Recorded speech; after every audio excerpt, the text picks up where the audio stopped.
Hello, everyone. This is Jiming Sun. I'm a professor at the University of Illinois, Urbana-Champaign, and also the host for this AI4H webinar. It's my great pleasure to introduce our speaker for this webinar, number 23 today, and Dr. David Sontag from MIT.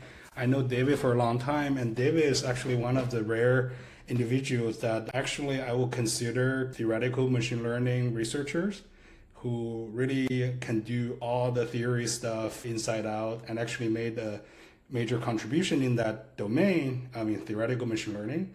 But instead, he chose to apply his knowledge, his talent in machine learning to healthcare, where the impact is profound and it's immediate. But I haven't seen a lot of theoretical machine learning researchers doing that. So David is truly a unique in that, and his ability to go deep in both ends, both in this theoretical machine learning world and also real world clinical application. He's not only done groundbreaking work, research himself, actually his group has trained an amazing group of PhDs that now scatter all over different institutions, different university, really shaping the future of AI for healthcare. And one thing I want to say on top of his academic career, he also co-founder for amazing startup, Layer Health, a very successful startup using AI for healthcare delivery. And David now is associate professor at MIT, where he leads the research in AI and machine learning. We're lucky to have him here today. I know he's very busy, and thanks, David, for joining us. It's my great pleasure, and thank you for that introduction, Jimeng. It's always good to see you again. So, as was just mentioned, I'm a professor at MIT, and the work I'll be telling you about today is work that was led by many of my PhD students, postdocs, and clinical collaborators. But I want to particularly highlight a recent MD PhD graduate from MIT and Harvard Medical School, Zishan Hussain, because the work that I'll be telling you about today is really the bulk of his PhD thesis, done in collaboration with also many others.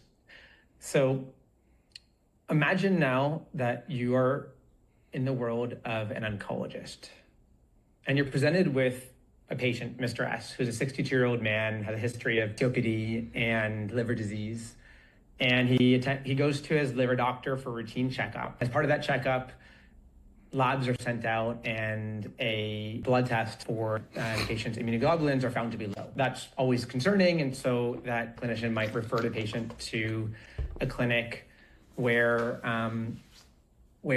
further workup confirms a diagnosis of multiple myeloma, which is a blood cancer. The patient, Mr. S, is eager to start treatment, and one of the key questions that has to be considered by the clinical team is, what should that first medication be to start Mr. S on? So if you dig into a little bit of the patient's details, you might see the patient has hemoglobin at 9.1, it's abnormal. There are particular biomarkers that are often used to track multiple myeloma, such as their free kappa or kappa lab ratios. Those are also abnormal. One does imaging and sees a particular lesion in the tibia and the knee, which is suggestive of bone involvement from the cancer.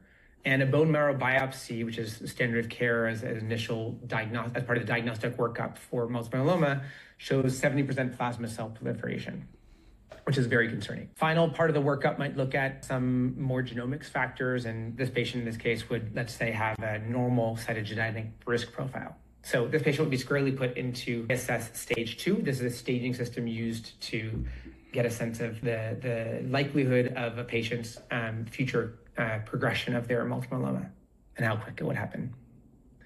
So if this oncologist today, given that information about this cancer patient, were to now think about how would they treat them, one of the first things that they would do is they would look at, well, what does the literature suggest? And existing treatment guidelines are largely guided by randomized control trials, where patients are randomized into two different treatments typically, and new therapies compared to the standard of care in a randomized fashion to see what outcomes occur when which treatment might be preferable.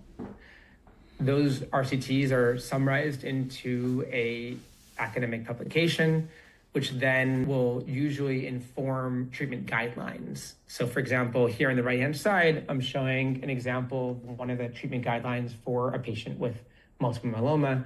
And you'll see how it looks at some of the factors that we just spoke about. It looks at those cytogenetic risk factors that the FISH study would show. If, depending on what that factor shows, it says, okay, well, if the patient has some of those cytogenetic risk factors, then they're high risk, and so they'll be eligible for if they're eligible for a autologous stem cell transplant, that would be then the proposed route. If they're not eligible for it because they might be fragile or for some other reason, then there's a different suggestion of the next best treatment option. All of these options being informed by existing randomized controlled trials. But one of the key questions that I want us to be thinking about, and where machine learning starts to become, I think, a powerful tool in the toolbox, is what to do if the patient does not meet the inclusion criteria for any of the randomized controlled trials that had previously studied patients with multiple myeloma. Well, in that circumstance, what the clinical team would often do is they'll use past experience, maybe anecdotal evidence from their colleagues. They would also very much be guided by whatever the institutional practice is of where they're practicing or where they were trained.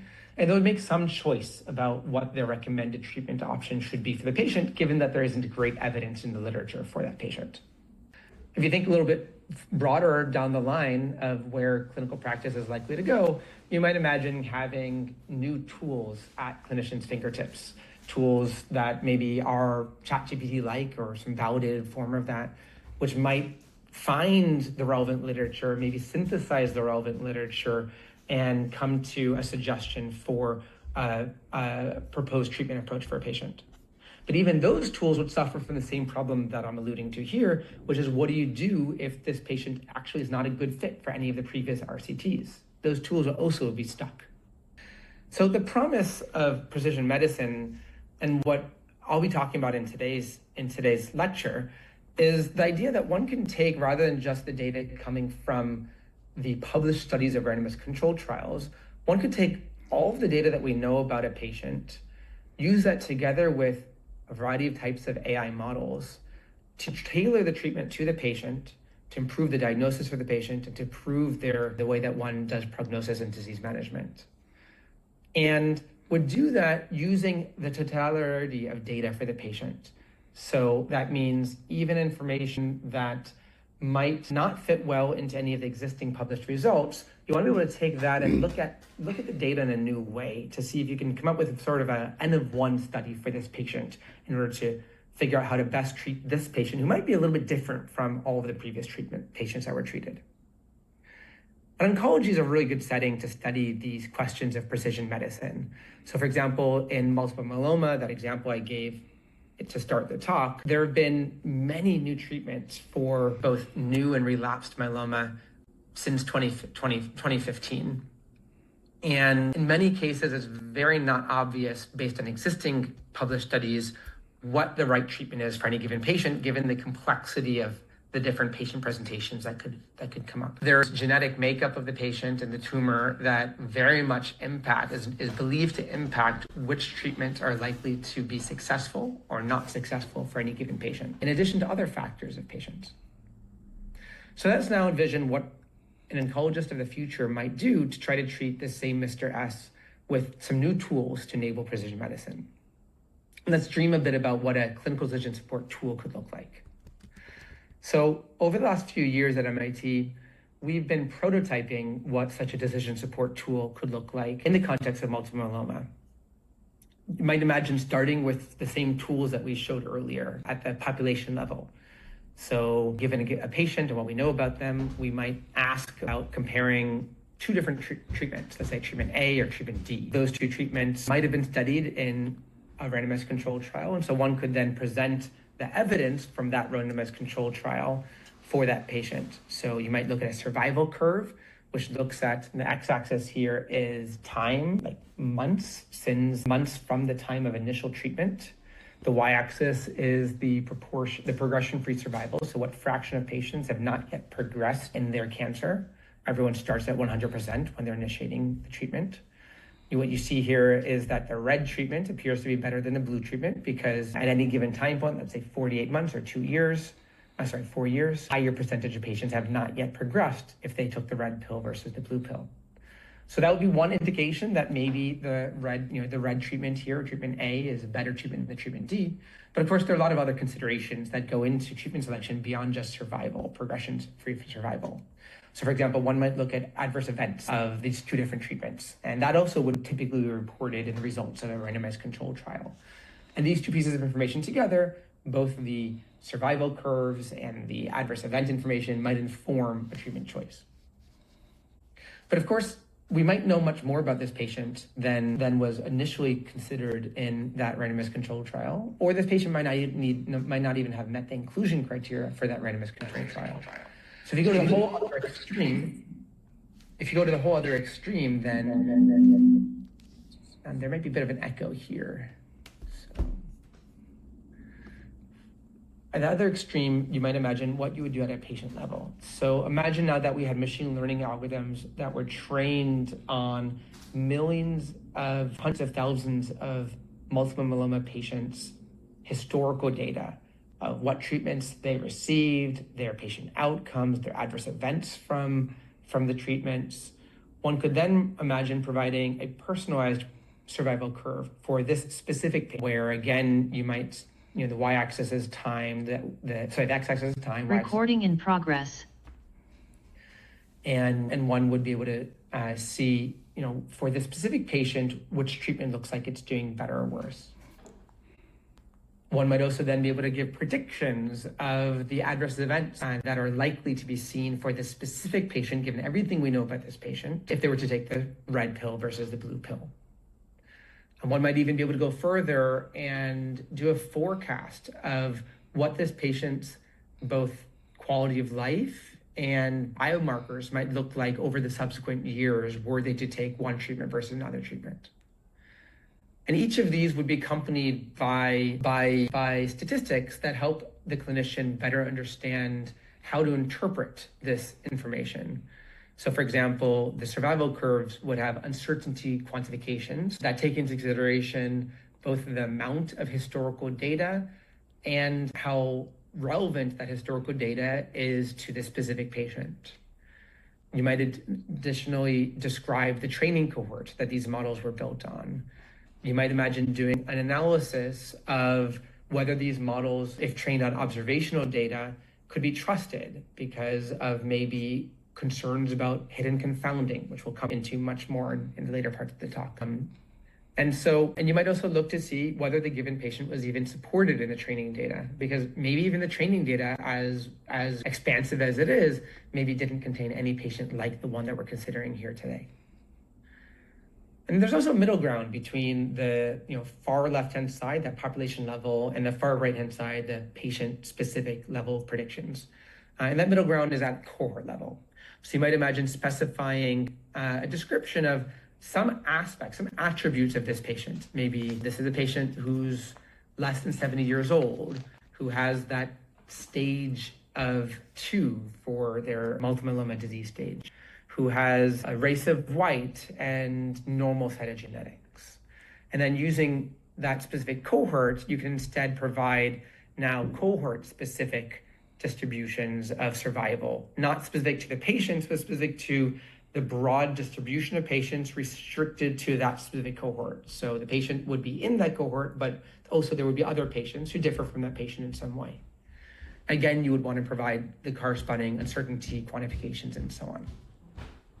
So this vision that I've outlined over the last few minutes of how we could use data to drive either a patient-specific or cohort-specific survival curve, predictions of adverse events, and forecast of what their life could look like over the next several years really drives the central questions of the research that I'll tell you about today, which is of how do we actually start to provide the statistical and machine learning tools to actually make that vision a reality. So for example, we will talk about how we could build models of disease progression that can do these types of forecasts across time for patients with multiple myeloma. We'll talk about new ways to do that using deep learning. That'll be part one of the talk. Well, also a very important question, the one we won't talk about today, is one of how do you provide those confidence intervals in a way that where you can give rigorous statistical guarantees that the intervals are valid. And that's work that students and I have been doing over the last couple of years that I encourage you to go read about. The second part of today's talk will look at how we can assess the reliability of estimates, of causal estimates coming from observational data by comparing those estimates to those that you might have gotten from much smaller randomized controlled trials. And we call that technique a technique of falsification. And it's a new statistical method that we've developed in order to give practitioners much more confidence in using observational data to derive causal conclusions like the ones you would want to for this work. And then the third part of the talk is going to bump up the level and think about this overall system and how the clinician AI interaction could work. And we'll give a study that's in submission today about how, which followed over 20 different oncologists as those oncologists used this prototype tool that we developed for simulated patients' care in the setting of multiple myeloma. So in part one of today's talk, we'll give some new techniques for doing forecasting at a patient level. So let's think about what the desiderata of such a forecasting method should be. First, the inputs would typically involve baseline information about the patient, for example, their genetics, which might only be captured once at the time of doing a bone marrow biopsy for a patient with multiple myeloma at the time of diagnosis. It would also take into consideration any information that we have about the patient prior to any treatment decision. So it might be, for example, laboratory test results that have been collected over a series of months that are tracking the patient's biomarkers like their kappa or lambda biomarkers that I showed you earlier. One of the first goals would be to develop methods that can actually provide those personalized survival curves. So at any point in time, take the longitudinal data you have on the patient, take two potential treatment options, the blue treatment or the red treatment, and provide a prediction of survival curves for the patient at this point in time under each of those two treatment options. A second goal of the study might be to forecast adverse events. So were you to do treatment at one point in time, what adverse events would you expect to surface for the patient in the future as the patient continues this treatment plan? And that third goal would be one of that forecast, right? Could you forecast some of the underlying clinical data for the patient? And the reason why that forecast could be so helpful is if you could reliably forecast what a patient's future clinical state could look like, then it'll enable the clinician to catch problems that you as a machine learning modeler may not have thought about in the past. So for example, particular interactions between future biomarkers might be suggestive of a comorbidity that might develop due to a treatment. It might be hard for us to a priori think about all of the possible things we might want to read out about a patient post-treatment. But if we think about it more agnostically as just providing a forecast, then we're going to provide the raw data that could provide the clinical community the ability to start to think about different trade-offs that might be relevant to the utility function of a specific patient and how that patient might want to be treated. And then finally, a key question here is one of counterfactuals. So when we were talking about survival curves or adverse events, we're talking about them usually in a comparative fashion. We want to think about what would happen under multiple different treatment options. And in particular, we'd like to be able to do so using observational data where only one of the treatment options actually happened in the data. We never observed what would have happened had the other treatment option happened in the data, the counterfactual. And that's where the big challenge of causal inference from observational data comes in. So the model architecture that we developed in this work to try to tackle all three goals, first it does so jointly.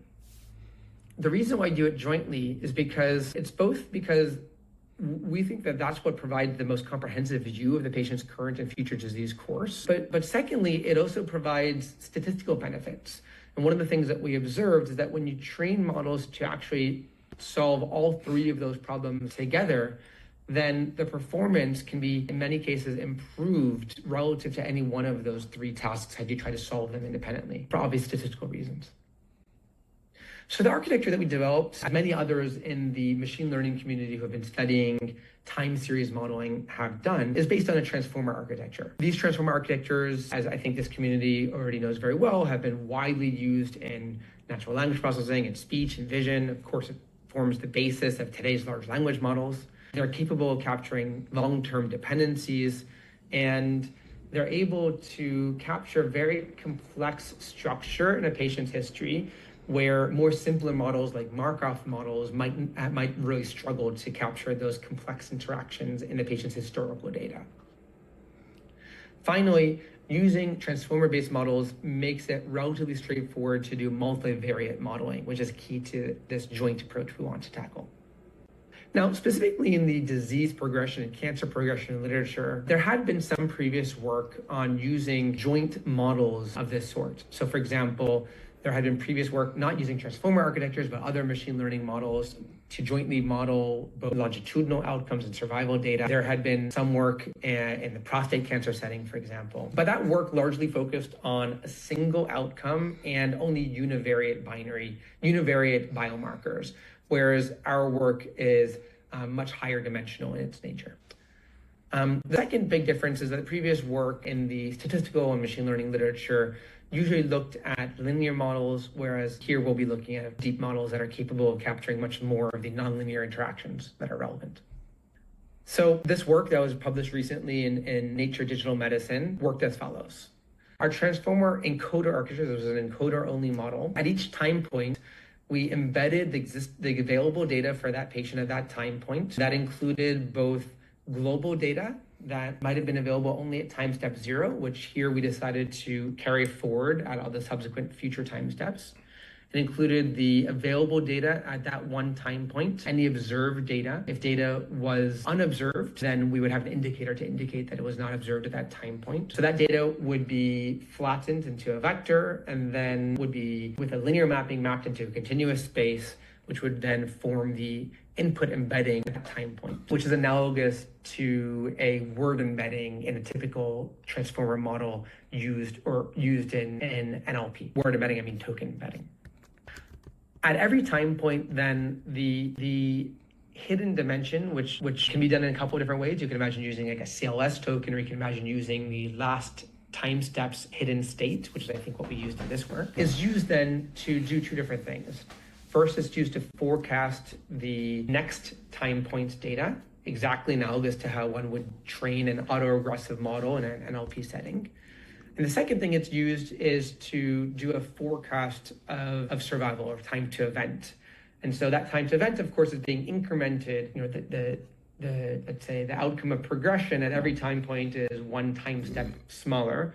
But our model is at every time point forced to make a prediction on survival time to event from all of the data that's available up to that time point. So that event actually shows up many different times in the overall loss function for training for every single time point. Now, if one wanted to then use this model for doing, for example, counterfactual prediction, because treatments are also used as inputs into this model, one could imagine then toggling the treatment indicators. So instead of the red pill saying, oh, what would have happened if the patient took the blue pill? And then using this model to do a rollout of what the, for example, predicted survival time and also biomarkers would be in future time steps were you to intervene with this blue intervention. And that, by the way, is very similar to the way that I and others have tried to do counterfactual estimation in these multivariate longitudinal modeling settings. For example, in my earlier work with Rohil Krishnan on the deep Markov model, it did exactly the same thing. So one of the most interesting things about this work, beyond the particular architecture we used, was the data that we had available to use in our study. So thanks to a collaboration with Takeda, we actually got access to a very detailed randomized control data set from the Takeda tourmaline trial, which was studying the effect of a combination therapy involving Takeda's new treatment, ixazomib, versus standard of care, which I'll denote as RD here. So IRD is the new treatment, the treatment arm, and RD was the control arm. And it studied it in two different patient populations. The first patient population, which consisted of 700 patients with newly diagnosed multiple myeloma, and then a second population that I'll tell you about later. So in that first population of 700 patients that were randomized into these two arms, we looked at how one could train a model on that data and then use it to make forecasts for held out patients. So for example, consider a patient that was held out from the training set of a 71-year-old who was newly diagnosed with multiple myeloma, who has ISS stage 2, and who has what's called IgA dominant myeloma, IgA being one of the biomarkers that was abnormal for that patient's myeloma. So that patient was randomized to receive the IRD regimen, so the treatment arm of the study. And their baseline labs included high hemoglobin. So we used our model to do a forecast for this patient of what their future biomarkers would look like. So what we see here on the x-axis is time in months. So going from 1 month up to about 18 months. Every dot is a prediction at that time point. What we're seeing are two different things. First, we're seeing the factuals of what was the data that was actually observed for this patient, and those are the dots. So for example, the orange dots at the very top are the patient's observed IgA values. These green dots in the bottom are the patient's observed creatinine values. And the y-axis, just to put everything on the same scale, are normalized values for each of these biomarkers. What we're also showing here are the risk scores. So the risk scores is our probability of, you can think of it as something which is coming from the survival estimate. So higher risk score notes patient is much more risky, much more likely to progress in the short term. So if one could summarize this rollout, this forecast, in the following way, you could see that this model is forecasting that the patient's IgA biomarkers are going to do a downward trend after giving this intervention to roughly 0.4 grams per liter. And then if you were to compare that to what actually happened, there was indeed a downward trend to about 5.4. If you're to look at the underlying features that distinguish this patient's cancer, what are known as the CRAB features that summarize different organ functions, what our model predicts is that their calcium values are going to remain stable. That's particularly important as you think about treatment of the patient, because the calcium really impacts the patient's bone health. We predict that their creatinine will still be within normal limits post-treatment, and that their albuminosis stays stable. And then we could look at the risk quantified in a couple of different ways. We gave their overall progression risk, and we also quantified their risk of acute renal failure, along with other potential poor adverse event outcomes. And so that was an example of how one could use the data to make a forecast for a patient, summarize the forecast in a way that could be clinically relevant, and actually show that the models are reasonably accurate at doing so. The second example of using these trained models, again, using this really rich data that we had available from Takeda, was to do subgroup discovery and see if we could identify new heterogeneous treatment effects from this new secondary analysis of the original RCT data. So in that original randomized control trial, the overall conclusion was that the treatment arm did not provide statistically significant benefit. But that doesn't mean that there wasn't a patient subgroup that might have been more beneficial. So what we show in this next segment is how to use the same patient forecasting models in order to identify subgroups of patients who might benefit more from one treatment compared to another treatment. So what we do is we take the held out test set, and we're going to do a forecast of what the patient's survival rates are going to look like under each of the different treatment options for different subgroups. So this here I'm showing for the full patient population. What we could do, the way that we would do that is once we identify a candidate patient subgroup, in any patient subgroup, some of the patients would have received the treatment arm, and some of the patients would have received the control arm. So those would be the observed factuals for the patient. And so we know, for example, how many patients died within any time interval or progressed in their cancer within any interval for the actual factuals that were observed in the RCT. What we don't know is the counterfactual, what would have happened to them had they received other treatment. And that's what we're going to use the actual machine learning models for in order to forecast those counterfactuals, whittling the treatment in the way that I showed you earlier. So here we're going to, instead of using the treatment arm, we're going to give them each patient their counterfactual. And then we're going to do a forecast And we're going to look at, well, what would the median difference in the risk of progression be were the patient to receive the factual outcome versus the counterfactual outcome? And then we use that in a couple of different ways, and that's described in the supplement in the paper, in order to identify potential subgroups. So one way that we did that was by taking this original data, where for every single patient in the training set, we have prediction of which, for that specific patient, which of the two treatments they would have benefited the most from.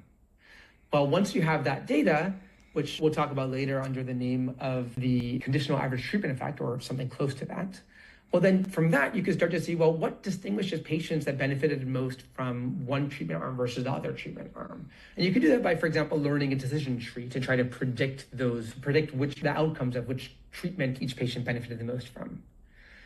Once you learn that decision tree, you can imagine using that to identify a patient subgroup and then plotting the Kaplan-Meier curves for each of those subgroups. So this is the decision tree that resulted from that analysis using this data.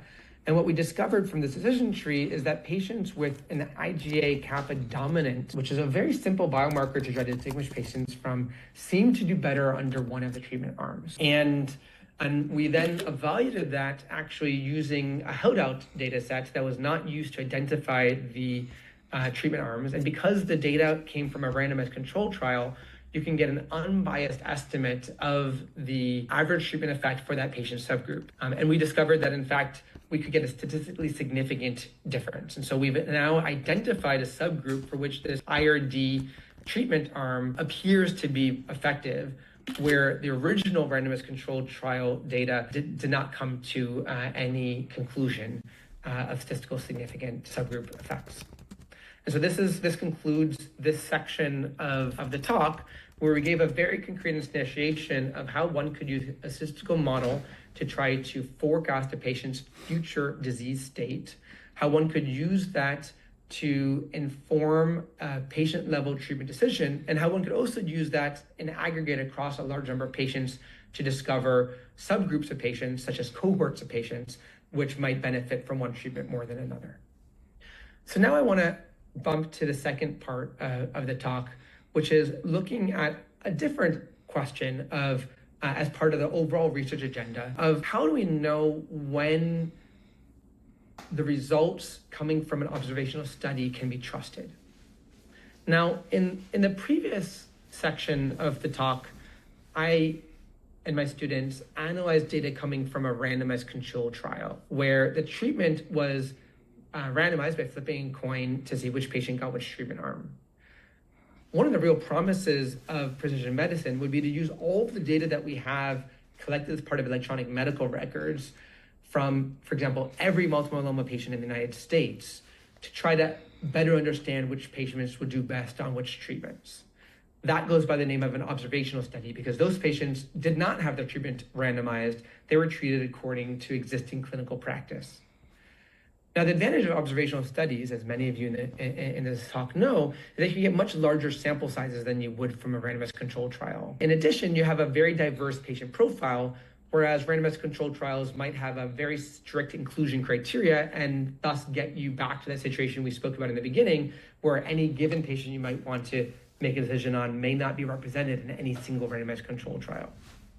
But observational studies also have a ton of dangers associated to them, or what I'll call new challenges. And foremost among them is a challenge of what's called unobserved confounding.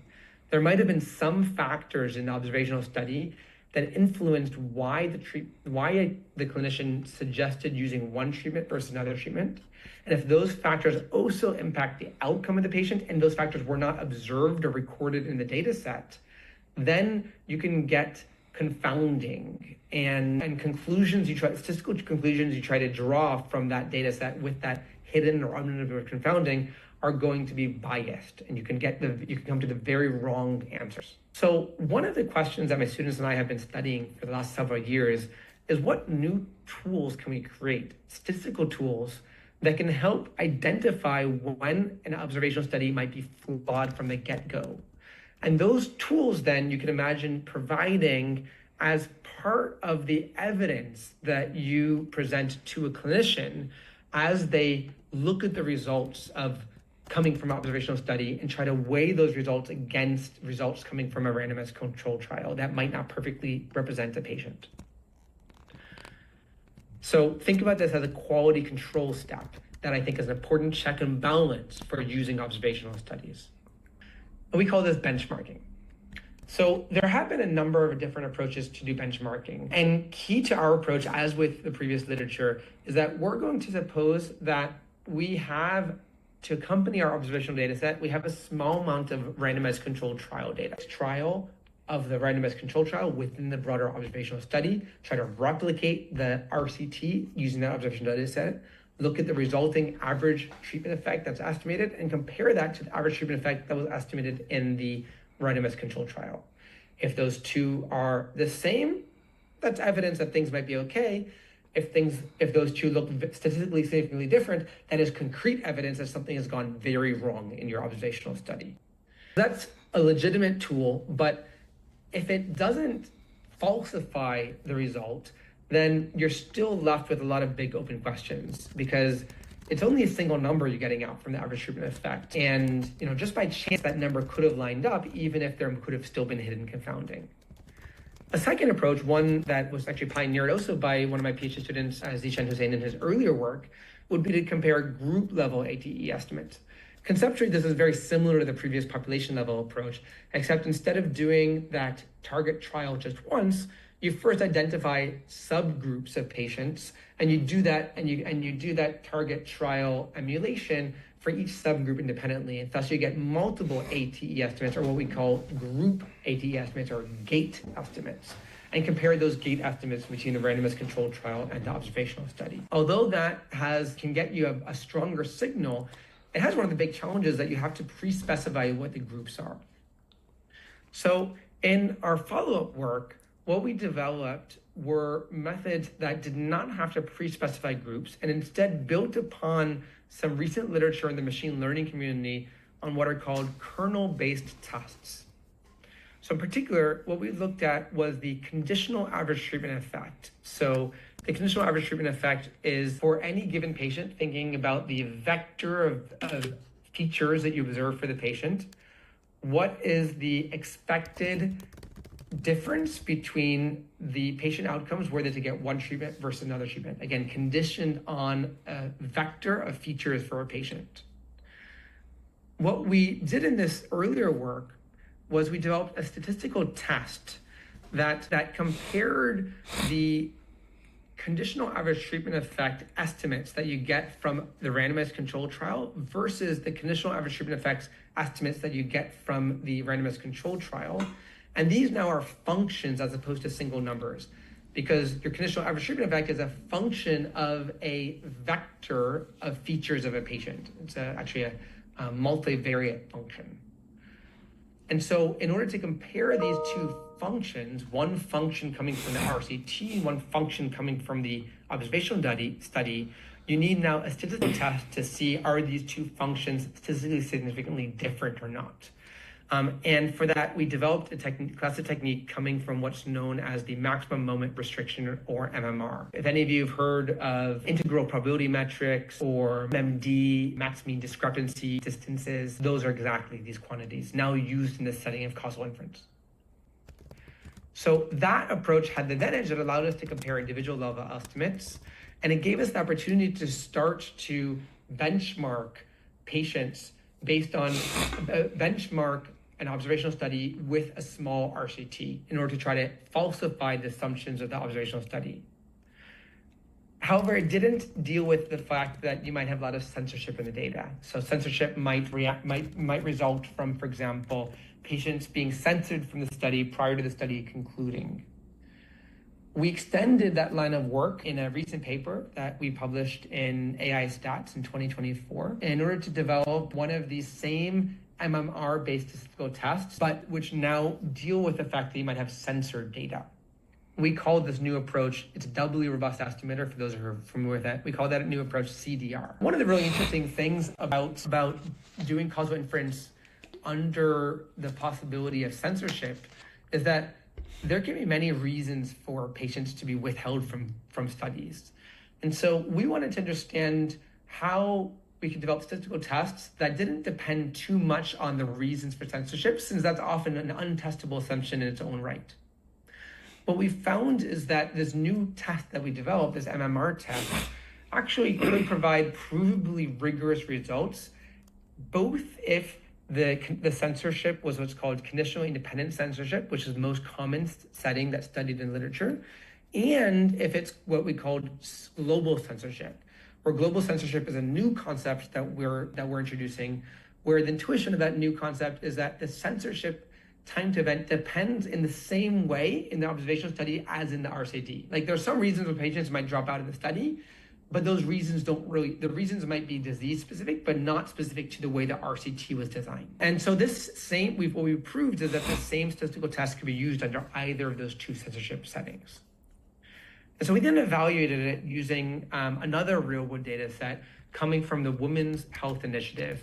The Women's Health Initiative is a study that was launched in the 1990s to study a number of different outcomes of combination hormone therapy in postmenopausal women. What's particularly unique about that study, in addition to the data being publicly available, is that it consisted of both a randomized controlled trial and an accompanying very large observational study. And because of that, one could use it as a testing ground for techniques that try to bring together RCT data with observational studies, such as all of the techniques we've been speaking about in today's talk. So using that data, we tried to assess whether that observational study used in the original WHI study was flawed in some way. And we had very good reason to believe that it was flawed, because in subsequent research published by Prentice in 2005, it found that there were a lot of discrepancies between the way that the RCT and the observational study were set up. And indeed, that's exactly what this technique that we developed found. So this doubly robust estimator here, over a 10-fold cross-validation, had a rejection rate, meaning it rejected the observational study as being flawed in some big way relative to the RCT. It rejected it 60% of the time. You would like it to be close to 100%. We compared that to a number of other estimators. One estimator, which wasn't a doubly robust estimator, was just based on importance reweighting, which didn't reject the observational study anytime. So that's bad result. You want the number to be close to 1, not 0. We also compared it to two other estimators that ignored the fact that the patient's data was censored and simply used a composite outcome Y tilde, which looked at the time to event, whether that was censorship versus progression or death. In those two cases, it was unclear whether those alternative flawed estimators would work. In order to try to make this into a more realistic evaluation, we tried to then push its boundaries a little bit. So we added additional selection bias in artificially inducing the data to look more and more different between the RCT and the observational study, and then studied how these different estimators reacted. The estimator that we introduced went from rejecting 60% of the time to rejecting 90% of the time as the bias was artificially increased. And that's exactly the behavior you would want. And so if you imagine now using this new statistical technique in a future study, this gives us confidence that if the observational study was flawed in some way, this might have caught that as a problem. In contrast, the other estimators behaved in very predictable ways as the amount of bias increased. So for example, this doubly robust estimator, based on this composite outcome, which is has no provable guarantees, actually rejected less often as the amount of bias went up. Okay, so now I'm going to move on in the last 5 minutes of the talk to this third part of our research, which started to bump up a level and think about some of the human AI interaction questions of how we could try to achieve such a future decision support tool for precision medicine using techniques like the ones that we've been developing. And as background, there's been a ton of research happening, particularly with all of the latest advances in large language models, in how clinicians will be reacting to the use of machine learning or AI within their clinical practice today. What we're going to do, however, is to do a very detailed study that starts to turn some of the knobs a little bit of, how what information you present, whether it's randomized control trial data or machine learning personalized predictions, and how clinicians would react to that in the context of a realistic clinical workflow. So our study design was a survey design with 12 synthetic settings, clinical settings, where in each setting we had a different tier of evidence. I'll tell you what that means in a moment. And we asked that the clinician choose a treatment based on the evidence that was provided. And we studied then in this randomized control trial fashion where we randomized clinicians to seeing each scenario with slightly different tiers of evidence to see how they would react into those tiers of evidence in terms of their treatment selections. And we had them rate their results in a Likert scale for confidence, and also we tracked their perceived reliability of the machine learning model estimates. We looked at survival. The data that we provided them consisted of both survival curves and predictions of adverse events for two different synthetic treatments, treatment B, the blue treatment versus the red treatment. In the RCT that we showed that the red treatment had survival benefits, but slightly worse adverse events. And each of the scenarios we presented was a patient case similar to the one we show here, which one of the oncologists on our team, Barbara Lam, helped create. So the ML estimates looked at specific changes in different patient characteristics. So for example, we would look at a setting of a patient who does not have a history of CKD, and then a machine learning model that we tell the clinician was trained on patients similar to the current patient. In contrast, we might have a different patient scenario where the patient did have a history of CKD, and we tell the clinician that the model was not trained on any patient similar, and same for the other scenarios we considered. And so the different levels of evidence we considered was just showing RCT data, showing, which would look a little bit like this, showing some machine learning level predictions, which would look like this. So this is based on specific patient level data we have, showing some information. So for example, saying that the patient B was well represented in the training data, and maybe giving some information on how the validation of the machine learning models went.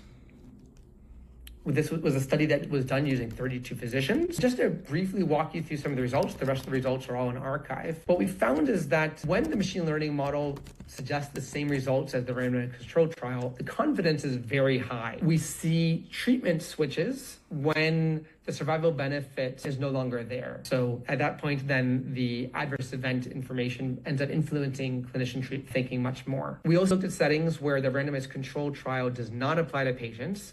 And we observed then that there were many more switches between treatments compared to settings where the randomized control trial data did apply based on the predictions from the machine learning models. We found that clinicians often followed the machine learning model, but they did so with much less confidence. And so this is just illustrative of one of the types of studies that I think we as a community need to be doing as we start to build new user experiences for introducing machine learning model to guide clinician judgment. And these studies will then influence both the presentation of the data as well as start to help us think through what is the right output that we need to have for machine learning models. So in conclusion, I've outlined this vision of a clinical decision support based on machine learning in the oncology setting. We gave an example of this in multiple myeloma. Multiple myeloma is something that my research group has studied quite a bit, but it's also something that's very personal to me individually. My own mom had multiple myeloma, and when she was initially diagnosed, it was really unclear what the right treatment choices were. The existing guidelines said to not start her treatment. There was no attempt at doing any of the forecasting like what I showed you here. And as a result, all of the decision-making was based on a single number, her ISS stage. And that treatment decision that was resulted was a wait and see approach. Unbeknownst to her clinical team, my mom had biomarkers, in particular biomarkers that were indicative, in hindsight, were concluded to be indicative of progression of the disease, but were not the traditional biomarkers that were being looked at by clinicians. That progressed over the course of several years, and she went on to develop a complication of multiple myeloma, cardiac amyloidosis, and ultimately died as a result. And it's because clinicians weren't looking holistically at the full picture. With techniques like what we're talking about here in today's talk, I think the story could have very well been different for my mom, as well as for hundreds of thousands of other patients with cancer in the US and beyond. So as we bump up a level and think about where AI is going to go, we're at a really transformative moment for AI in healthcare. Today, in today's talk, we spoke about only one example of how AI could try to drive clinical care. If we think about what the next couple of years are going to see, well, I think first we're going to see just usual clinical practice getting easier. We'll see the use of large language models to structure patients' medical records, and then using that to surface the right clinical guidelines for how to optimally treat a patient. And the work that I'm doing with Layer Health is actually going to really empower that type of work. We are building large language models to do exactly that, structuring patients' medical records that we frame in terms of AI chart review. And we're using that to make sure that quality care is being provided in cancer and other settings. We also imagine seeing large language models to synthesize the relevant literature for patient-specific cases, but that relevant literature is likely to still be literature based on randomized control trials. That, however, is going to be missing the much bigger picture and opportunities to go deeper. So where I see this going longer term, beyond the short-term wins, is to use the raw data coming from randomized controlled trials, the raw data coming from observational studies to make much more precise treatments for patients beyond what might be concluded from an average treatment effect from an existing RCT. But to do that, to go that next mile, is going to require a lot of new research advances. And I hope I've convinced us that there is a lot of merit to machine learning research that goes across these three dimensions, that looks at disease progression and how to best model that over time, that looks at these questions of causal inference from observational data and how to check the assumptions of your observational data set, and to do that study with user studies of human AI interaction. Thank you. Great. Thank you, David. This is fascinating. I know we are kind of run over. Do you have a few minutes to answer questions or? Yeah, I could stay for about 5 minutes. Okay, so for the audience, if you want to ask questions, feel free to put your question in. I think we had a question. Is that a question? Yeah. And very interesting work. I was just wondering your thoughts on providing personalized survival curve on patients, especially when the data limited to an observational study of small size. According to my understanding, the interval may end up as too wide and to be useful for clinical settings. Did you see the question? Yeah, I see the question. Thank you for that, Jimeng, and thank you, Faisal. So, if you're in an observational study setting where you only have 35 patients or even a small number of patients, I agree that would be extremely limiting in terms of your ability to draw any reasonable conclusions from such a small number of patients. That said, usually observational studies include much more patients. And so if you're whittling it down to just 35, typically that's because you're restricting it to patients that might satisfy specific characteristics of the patient, maybe the very similar age range or similar disease state. What my group and other groups have been developing are techniques that use the much broader population. So beyond just what you might preconceive to be the relevant population, but the original much larger observational data set, and use that in order to build models such that then for a much smaller set of patients that might be relevant to the patient, you can use that to assess how accurate predictions are. So for example, imagine that you had a machine learning model that was obtained not using those 35 patients that perfectly predicted the predictions on those 35 patients. In that case, you might have very good reason to believe that extrapolating from that model in the region of those 35 patients should make accurate predictions, and thus you should be able to have small confidence intervals. That's exactly the intuition behind that paper that I alluded to earlier, where the first author is Ahmed Allah. It was I believe, an ICML paper, and we formalized that intuition. Cool.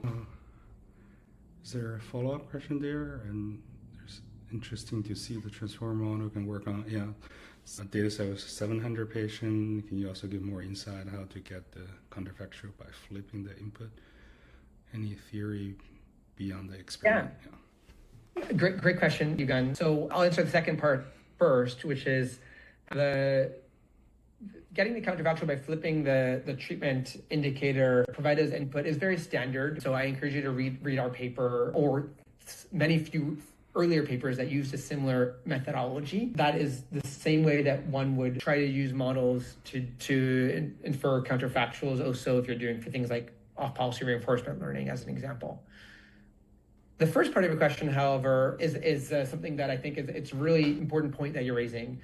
That RCT was super small. It was only 700 patients, of which we used only a subset of that, let's say, 400 for training the models, which is much, much smaller than I would typically think about for training a transformer model. And we were very, very surprised to find that our models not only generalized well, but outperformed every other baseline that we had developed, including all of our previous literature, which was much more complex methods, including the Markov model. And so that was a very big surprise to us. I don't have a good explanation for why there's such good statistical efficiency from this model architecture, and that's something that I think deserves future study. But definitely, I do think that this is already practically relevant, even for small patient sizes. There's okay, one more. can I ask a follow-up question? Yes. Please. Yeah. So on the second part, I mean, we actually trained some foundational model on the mimic data, like predict the next clinical events. We did some experiment that try to flip some of those signals, like, hey, you know, patient should get intubation now. Let's remove that token to see when that token will be simulating in the future cases.